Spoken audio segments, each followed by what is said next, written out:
Hello everyone, आज मैं इस वीडियो में आपको प्रोवाइड करने वाला हूँ क्लास 11 की जो आपकी केमिस्ट्री की बुक है उसमें chapter number 2 structure of atom के आप जो शॉर्ट नोट्स जो है प्रोवाइड करने वाला हूँ, जिसमें मैंने हर एक जो है इंपॉर्टेंट पॉइंट प्रोवाइड किया हुआ है और जो है हर एक जो है फॉर्मूलाज जो आपके इस चैप्टर में है अदर देन एनसीईआरटी में भी कुछ फॉर्मूलाज होते हैं जो एनसीईआरटी में नहीं होते, वो भी मैंने हर एक जो है ऐड किए हुए हैं।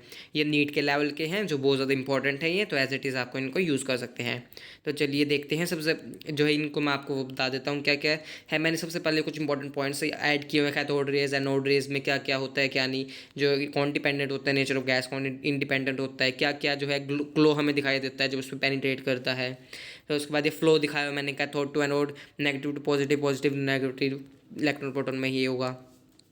उसके बाद मैंने एक टेबल एज इट इज़ बनाई हुई है, बहुत ज़्यादा इंपॉर्टेंट है, जिसमें मैंने एनसीईआरटी में टेबल दी हुई है, बट उसमें उसके अलावा मैंने और भी पॉइंट्स ऐड किए हुए हैं जैसे रेडियस और वॉल्यूम। ये दो पॉइंट्स भी जो ऐड किए हुए हैं ये भी इंपॉर्टेंट है।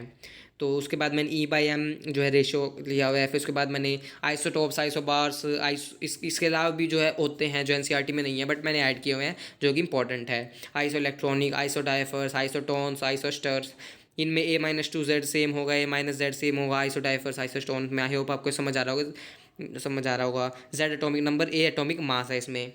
तो उसके बाद ये पॉइंट ऐड किए हुए हैं, ये सिंबल भी मैंने बताया हुआ है, XAZ ये ऊपर लिखा भी हुआ है। फिर उसके बाद ये कोल्ड फॉयल के बारे में इंपॉर्टेंट पॉइंट लिखा हुआ है ये। फिर उसके बाद ये पेनिट्रेशन ऑर्डर है, अल्फ़ा बीटा गामा, आपको ये दिख रहा होगा। गामा का सबसे ज़्यादा होता है, फिर बीटा, फिर अल्फ़ा। तो ये जो इंपॉर्टेंट है ये ऑर्डर, ये एनसीईआरटी के टेबल में आपको जो है दिया हुआ है, जिससे जो है मैंने लिखे हुए हैं इसमें। तो उसके बाद distance to the closest approach, ये सबसे पहले आपका फॉर्मूला आ गया है, जिसमें वैल्यूज़ मैंने अलग से लिखा है यहाँ पे कि ये क्या है, Z M alpha V alpha क्या है ये सब। उसके बाद एक और फॉर्मूला R = R0 A1/3। ये उसके बाद ये जो है कुछ वेव करेक्टर आपके आपके में जो है वेव कि क्या क्या करेक्टर है क्या क्या नहीं, wave length, amplitude, crust, trough, ये सब फ्रीक्वेंसी। तो उसके बाद इंपॉर्टेंट पॉइंट ये इंपॉर्टेंट कम पे ऊपर जीमन इफेक्ट, स्टार्क इफेक्ट जो है लिखा हुआ है। जीमन इफेक्ट जब होता है splitting of spectral line in magnetic field, I hope इसमें सॉरी जो है प्रॉपर नहीं आ रहा है बट मैं आपको बता रहा हूँ, splitting of spectral line in magnetic field. और नीचे वाला splitting of spectral line in electric field में जब स्प्लिट करते हैं स्टार्क, और जीमन इफेक्ट मैग्नेटिक फील्ड में। फिर ये जो फॉर्मूलाज हो गए, nu bar, T means time period, C means speed of light. फिर टाइप्स ऑफ EMFs में ये सारी वेव्स हैं, और इसमें जो है मैंने आपको जो है ट्रिक भी दी हुई है, क्लासिकल गाड़ी XUV इन माई रेंज। तो ये जो है ट्रिक है, तो ये देख लीजिए। और उसके बाद ये फार्मूलाज हैं, ये सारे देख लीजिए। ये सारे जो है फार्मूलाज है। ग्राफ जो एनसीईआरटी में ग्राफ दिया हुआ है बहुत ज़्यादा इंपॉर्टेंट है ये भी, जो कि T2 बड़ा है T1 से। उसके बाद डी ब्रोगली हाइपोथेसिस के अलग अलग फार्मूलाज हैं ये सारे। फिर ये और भी फार्मूलाज आ गए, ये सारे फार्मूलाज ग्राफ हो गए। देखिए दो ग्राफ और बहुत ज़्यादा इंपॉर्टेंट है। बोहर थ्योरी पे फार्मूलाज है, radius, volume of nucleus, kinetic energy, potential energy, इनकी टोटल एनर्जी का क्या फार्मूला है, मतलब क्या क्या है इनमें formulas. Total time period MV/H/2 important formula ये भी, जिसमें H/2 की जो है कैलकुलेशन जो है प्रॉपर की हुई है। 1.05 जो है इसमें इंटू 10⁻34 इसकी कैलकुलेशन है, ताकि पेपर में आपका टाइम वेस्ट ना हो। टोटल स्पेक्ट्रल लाइंस हो गए, इसके लिए फॉर्मूला है। Total number of spectral line particular series में हमें बाल्मर, पास्चर, मतलब कोई भी दे दे ब्रैकेट, कोई पर्टिकुलर सीरीज में निकालना हो तो ये है फॉर्मूला उसके लिए। N2 - N डैश, जहाँ पे N2 higher level, N dash series number. तो ये देख लीजिए। इसका जो अगर पासवर्ड आपको जो है लिंक डिस्क्रिप्शन बॉक्स में, इस PDF का अगर आपको पासवर्ड जो है इसको भरना होगा, पासवर्ड मांगेगा तो पासवर्ड लिख लीजिएगा। कैपिटल सॉरी स्मॉल लेटर्स में आपको सब कुछ लिखना है।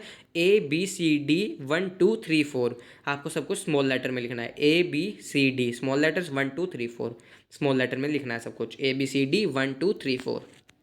तो उसके बाद ये देख लीजिए रेड बर्ड फार्मूलाज, ये सारे फार्मूलाज हो गए मैंने जहाँ पे कि इसके मतलब क्या है। अनसर्टेनिटी के फार्मूलाज है, 3-4 फार्मूलाज है, 5 फार्मूलाज हैं, बहुत ज़्यादा इंपॉर्टेंट है, जिसमें H/4 की वैल्यू जो है कैलकुलेट करके रखी हुई है मैंने। फिर ये देख लीजिए। उसके बाद ये जो है लास्ट में क्वांटम नंबर्स से रिलेटेड सारे फार्मूलाज आ गए, अलग अलग जो आपके पास नंबर्स हैं, अलग अलग चीज़ें हैं। एजिमुथल वैल्यू है और भी कई सारे हैं आपके पास। तो ये लाइमन नहीं, तो ये सारे देख लीजिए। तो उसके बाद किस तरह से हाई एनर्जी जो है फिल की जाती है, इलेक्ट्रॉन की किस तरह से प्रेजेंट होते हैं, 1s2s2p एनर्जी के अकॉर्डिंग जो है प्रेजेंट होते हैं, अबव प्रिंसिपल ये दिया है। फिर उसके बाद लास्ट में ये जो है कुछ फार्मूलाज है निकालने के। नंबर ऑफ ऑर्बिटल्स शेल में निकालने हो तो n² करेंगे, ऑर्बिटल्स इन सब शेल निकालने 2l+1 करेंगे, जहाँ पे l जो है वैल्यू होती है 0, l क्या होती है 0 to n-1, तो आपको कैलकुलेट करनी पड़ेगी। एक और फॉर्मूला ऑर्बिटल एंगुलर मोमेंटम का ये फॉर्मूला है। तो ये जो है मैक्सिमम इलेक्ट्रॉन किस में कितने आ सकते हैं SPDF में, ये लिखे हुए हैं। सो मैंने हर एक जो है पॉइंट इसमें ऐड किया है, फॉर्मूलाज भी। आई होप आपको वीडियो अच्छी लगी हो। वीडियो को लाइक भी कीजिएगा, मेरे चैनल को सब्सक्राइब भी कीजिएगा। मुझे कमेंट करके बताइएगा आपको वीडियो कैसे लगी। और पासवर्ड मैं आपको एक और बार बता देता हूँ, ABCD 1 2 3 4 स्मॉल लेटर्स में। और मैंने और भी जो है वीडियोस जो है डाली हुई हैं, चैप्टर नंबर मोल कॉन्सेप्ट से भी डाली है चैप्टर नंबर 1, तो आपको वो देखनी है वो देख सकते हैं। और मैंने बायो में जो एक्सप्लेनेशन के लिए दी हुई है चैप्टर नंबर 1 लिविंग वर्ल्ड की भी डाली हुई है, तो आप वो भी देख सकते हैं। और भी मैं आपके लिए लाता रहूँगा। थैंक यू, मिलते हैं नेक्स्ट वीडियो में।